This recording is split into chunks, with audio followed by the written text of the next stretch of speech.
अध्यापिका कौशल्या राजपुरोहित और आज से हम हमारे हिंदी विषय का अभ्यास शुरू करेंगे। तो आप लोग सब देख रहे हैं ये क्या है? ये है हमारी हिंदी की पाठ्य पुस्तक। तो सब अपनी हिंदी की पाठ्य पुस्तक लेकर स्टार्ट हो जाएंगे। चलो हम शुरुआत करते हैं। तो हमारा पहला पाठ समय बहुत ही मूल्यवान है। अब मुझे बताइए कि मैं आपसे कुछ प्रश्न करूंगी, वो उसका उत्तर आप देंगे ना? तो सबसे पहले मुझे बताइए कि आपके लिए सबसे मूल्यवान क्या चीज है? यहाँ हमारे कवि ने क्या कहा है? समय बहुत ही मूल्यवान है ना? लेकिन आपके लिए क्या मूल्यवान है? कहिए मुझे। क्या?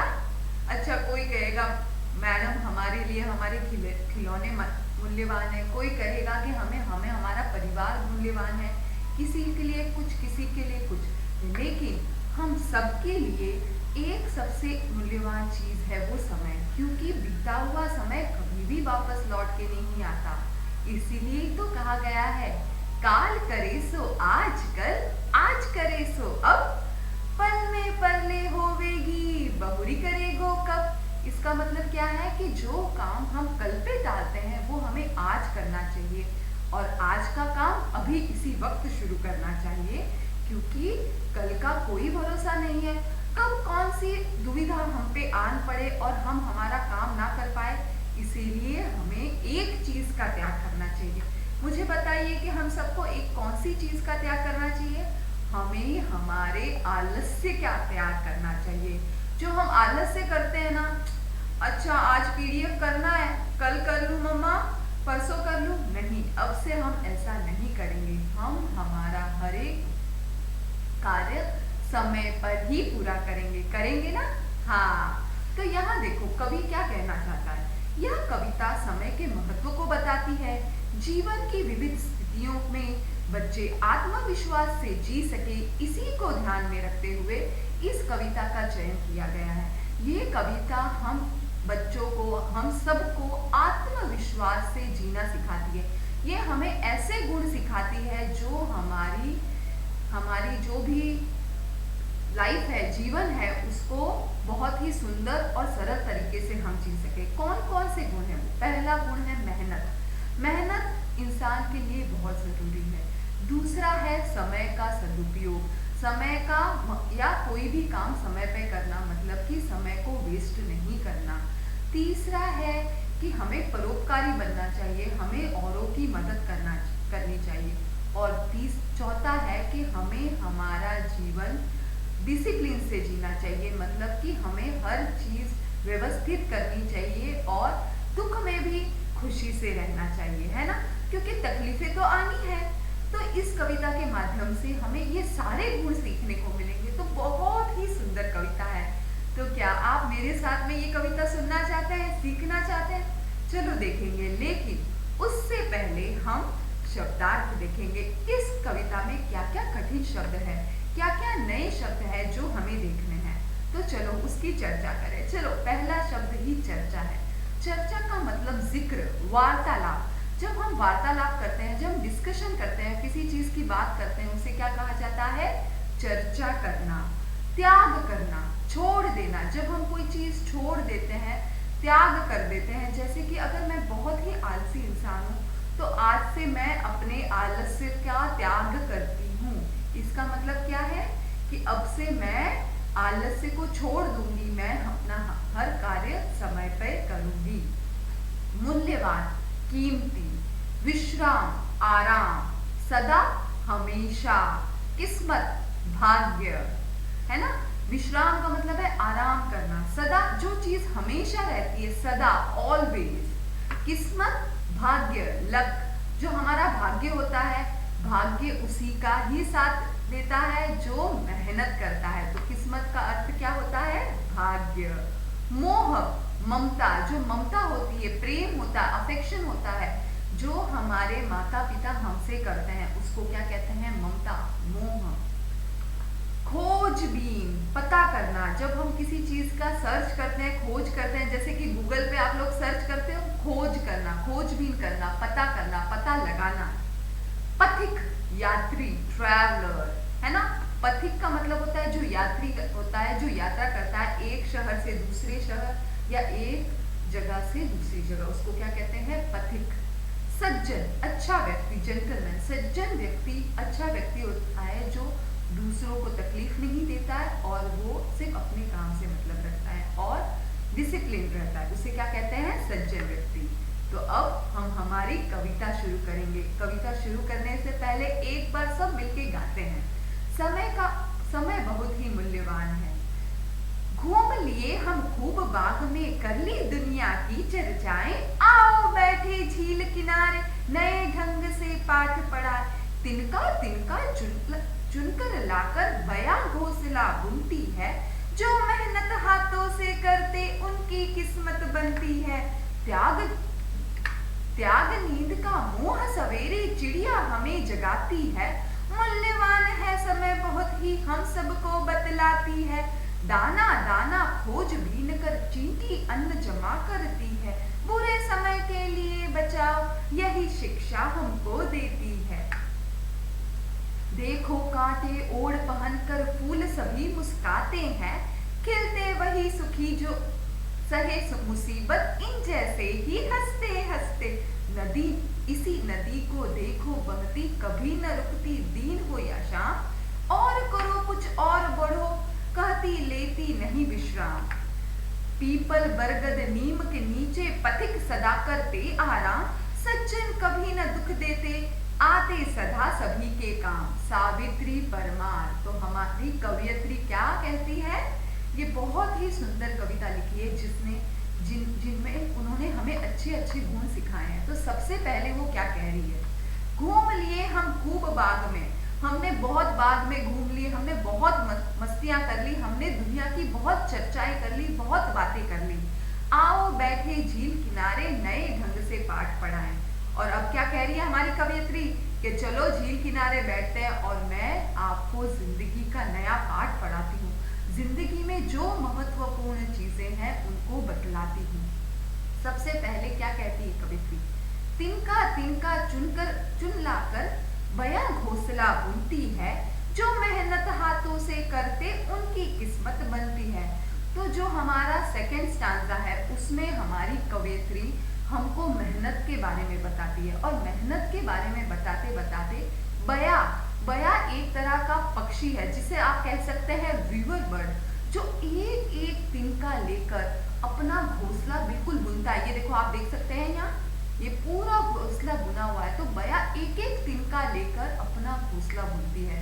और कवियत्री क्या कहती है कि जो इंसान, जो पुरुष या सज्जन अपना काम मेहनत अपने हाथों से करता है उसकी किस्मत जरूर बनती है। देखो इतना सुंदर घोंसला बया बनाती है, एक दिन में बना होगा नहीं, वो मेहनत करती है, वो तिनका तिनका जोड़ती है, ढूंढती है और एक एक को बुनकर अपना घोंसला बनाती है और उसमें रहती है। उसी तरह हम सबको भी कवियत्री कहती है बया की तरह ही मेहनत करनी पड़ती है, और मेहनत एक दिन करने से नहीं चलेगा, हमें रोज करनी होगी, उम्र भर, जिंदगी भर, तभी हम सफल बन पाएंगे और हमारी किस्मत चमकेगी।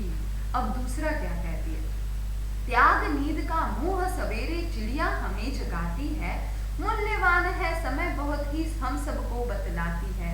और क्या कह रही है कवियत्री कि चिड़िया हमारी नींद त्यागती है ना, त्यागती है, वो अपनी नींद त्याग के सुबह उठती है और हम सबको भी जगाती है। उसी तरह और वो हमको चिड़िया किस चीज का सबक देती है, क्या सिखाती है?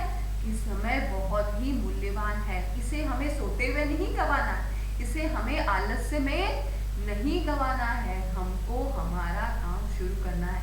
जैसे कि चिड़िया अपनी नींद का मोह, अपना जो मोह, नींद की सुबह सुबह की नींद किसको नहीं पसंद होती है, लेकिन उसका मोह हमें त्यागना होगा और हमें हमारे समय का मूल्य समझना होगा, हमें हमारे समय की कीमत समझनी होगी, जिस तरह चिड़िया समझती है और वो हमें सिखलाती है। तो इसमें कवियत्री क्या कहती है कि जैसे चिड़िया अपना मोह त्यागती है, उसी तरह हमें भी अपना आलस्य, अपना मोह, अपना आराम त्याग कर समय का सदुपयोग करना चाहिए। समय बहुत ही मूल्यवान है, उसकी कीमत समझनी चाहिए। दाना दाना खोजबीन कर चींटी अन्न जमा करती है, पूरे समय के लिए बचाओ यह शिक्षा हमको देती है। तो क्या होता है, दाना दाना जो चींटी है, अगला उदाहरण हमारी कवियत्री किसकी देती है, चींटी। कभी आपने चींटी को देखा, कितनी छोटी होती है ना। और वो आप कहीं पर भी देखोगे, अन्न का एक भी दाना गिरा हो, चींटी आ जाती है और वो एक एक दाना जमा करके अपने लिए बचा कर रखती है। जब सर्दियां आती है तब चींटियां बाहर नहीं निकल पाती, तो सर्दियों के लिए, बुरे समय के लिए चींटियां एक एक दाना बचाती है। तो चींटियों से हमें क्या सीखना चाहिए कि हमें भी अपने बुरे समय के लिए बचाना सीखना चाहिए। हमें मेहनत करनी चाहिए और बुरा समय आए उसके लिए हमें बचत करनी चाहिए। बचत भी एक बहुत अच्छा गुण है जो हमें किससे सीखना चाहिए, चींटियों से। चींटियां मेहनती भी है, अपना समय का सदुपयोग करती, आलसी तो बिल्कुल नहीं है, और अपने लिए बुरे समय के लिए बचाती है। बुरे समय के लिए बचाओ यह शिक्षा हमको देती है। और चींटियां हमको क्या शिक्षा देती है कि हमें बुरे समय के लिए बचा कर रखना चाहिए। देखो कांटे ओढ़ पहनकर फूल सभी मुस्काते हैं, खिलते वही सुखी जो सहे मुसीबत, इन जैसे ही हंसते हंसते। अब आपने कभी गुलाब का फूल देखा है? गुलाब का फूल हमेशा कांटों से घिरा होता है ना, देखा है ना। तो यह गुलाब का फूल हमें क्या सिखाता है? कवियत्री कहती है कि गुलाब का, जैसे गुलाब का फूल कांटों में भी मुस्कुराता है, खिलता है, खुशबू देता है ना, आपने देखा है। उसी तरह हमें भी अपने दुखों को भूलकर खुश रहना सीखना चाहिए। अपने जीवन में कितने ही दुख हो, फिर भी हमें खुशी ढूंढनी चाहिए। हमें हमारे जीवन में हमें क्या मिला है उस पर ज्यादा ध्यान देना चाहिए, ना कि हमें क्या नहीं मिला है। देखो, हर एक इंसान को सब कुछ नहीं मिल सकता। अगर सुख है तो दुख भी आएगा, है ना। सुख है तो दुख भी आएगा, और हमें दुख में भी सुख को ढूंढना है। यह हमें कौन सिखाता है? फूल सिखाते हैं। देखो, हमेशा मुस्कुराते रहते हैं, खिलते हैं, खुशबू देते हैं, तो वही सुखी है जो सहे मुसीबत। तो मुसीबत सहनी है, लेकिन उससे का डट के सामना करना है। तो फूल हमें सिखाते हैं कि मुसीबत का डट के सामना करना और हंसते रहना, है ना। क्योंकि ऐसा कोई इंसान नहीं है बेटा जिसकी लाइफ में प्रॉब्लम नहीं है। प्रॉब्लम्स तो लाइफ पर, जो मुसीबतें हैं वो जिंदगी भर, जीवन भर चलती रहती हैं। और अगर हम उसी पे ध्यान देंगे तो हम कभी खुश नहीं रह पाएंगे। क्योंकि अगर कुछ बुरी चीजें होती है तो बहुत अच्छी भी होती है। तो हमें हमारी मुसीबत के समय भी डटे रहना है, खुश रहना है ना। तो ये सीख हमें फूल देते हैं। अगला, इसी नदी को देखो बहती, कभी न रुकती, दिन हो या शाम, और करो कुछ और बढ़ो, कहती लेती नहीं विश्राम। तो अब हमारी कवियत्री ने किसका उदाहरण दिया है? नदी का। कभी आपने नदी को विश्राम करते देखा है, आराम करते देखा है? कभी नहीं। नदी जीवन भर बहती रहती है ना। वो कभी विश्राम नहीं करती, वो आगे बढ़ने का। आप अगर एक जगह से बांध लो तो कहीं और रास्ता होगा तो वो वहां से बढ़ेगी, है ना। तो नदी हमें सिखाती है कि हमें जीवन भर आगे बढ़ना है ना, एक जगह पर रुकना नहीं है। हम जितना सीखे वो कम है, और आगे बढ़ो और सीखो, है ना। इसी का नाम जिंदगी है, इसी का नाम जीवन है। जिस तरह नदी रुकती नहीं है, वैसे भी हमारा जीवन रुकना नहीं चाहिए। हमें विश्राम नहीं करना है, हमें आगे बढ़ते ही रहना है। पीपल बरगद नीम के नीचे पथिक सदा करते आराम, सज्जन कभी न दुख देते, आते सदा सभी के काम। अब हमारी कवियत्री पीपल, बरगद, नीम ऐसे पेड़ों का, ऐसे वृक्षों का उदाहरण दे रही है। और वो क्या कहते हैं कि जो पथिक होते हैं, जो यात्री हैं होते हैं, वो ऐसे पेड़ों के नीचे आराम करते हैं, है ना। तो ये जो पेड़ है वो उन्हें छाया देते हैं, उन्हें आराम देते हैं। तो इन पेड़ों की तरह हमें भी सज्जन बनना चाहिए, हमें किसी और को दुख नहीं देना चाहिए, बाकी हमको उनके काम आना चाहिए। हमें पेड़ से क्या सीखना है कि दूसरों के काम आना, परोपकार करना। तो परोपकार का गुण हमें हमारे पेड़ सिखाते हैं, जैसे पीपल, बरगद और नीम जो दूसरों को छाया देते हैं, है ना।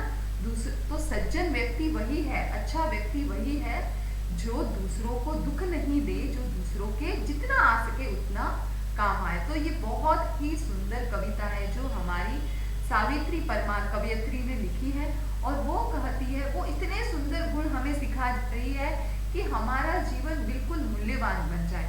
तो सबसे पहला हमारा गुण क्या सिखाया उन्होंने, कि हमें मेहनत करनी है जिस तरह बया मेहनत करती है। दूसरा गुण, हमें हमारा आलस्य त्यागना है जिस तरह चिड़िया त्यागती है।